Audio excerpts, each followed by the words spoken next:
Mayor बालेनलाई पितृशोक। Kathmandu महानगरपालिकाका mayor Balendra शाहका पिता रामनारायण शाहको सोमबार मध्याह्न निधन भएको छ। उनी हिजो नयाँ बानेश्वर सिभिल अस्पताल भर्ना भएका थिए र भेन्टिलेटरमा राखेर उपचार भइरहेको थियो। अस्पतालका अनुसार पिसाबमा संक्रमण फैलिएको कारण निधन भएको हो।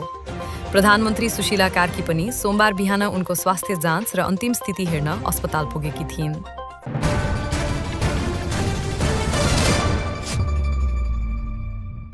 कुखुराको मासुको मूल्य बढ्यो। 2 साताभित्र दोस्रो पटक कुखुराको मासुको मूल्य बढाइएको छ।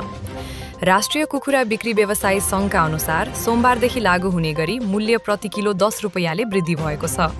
सङ्घ अध्यक्ष जङ्गबहादुर बीसीका अनुसार जिउँदो कुखुरा अब प्रति किलो 240 रुपैयाँ कायम गरिएको छ। 230 रुपैयाँ थियो।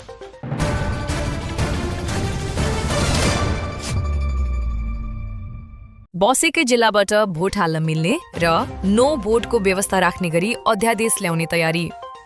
सरकारले गृह जिल्ला बाहिर बसोबास गर्ने नागरिकलाई बसोबास गरेको जिल्लामा मतदान गर्न सक्ने व्यवस्था ल्याउन अध्यादेश तयार गरेको छ। साथै आगामी निर्वाचनमा मतदाताले मन नपरे नो भोट गर्न पाउने व्यवस्था समेटिएको छ।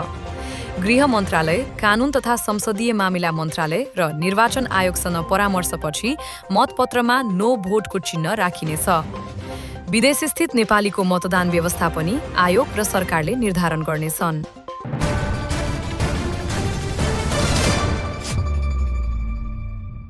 डिजेल र मट्टीतेलको मूल्य घट्यो। नेपाल आयल निगमले इन्धनको मूल्य समायोजन गर्दै डिजेल र मट्टीतेल प्रति लिटर 1 रुपैयाँ घटाएको छ। यस्तै हवाई इन्धनको मूल्य आन्तरिकतर्फ 6 रुपैयाँ र अन्तर्राष्ट्रियतर्फ 42 अमेरिकी डलरले बढाइएको छ।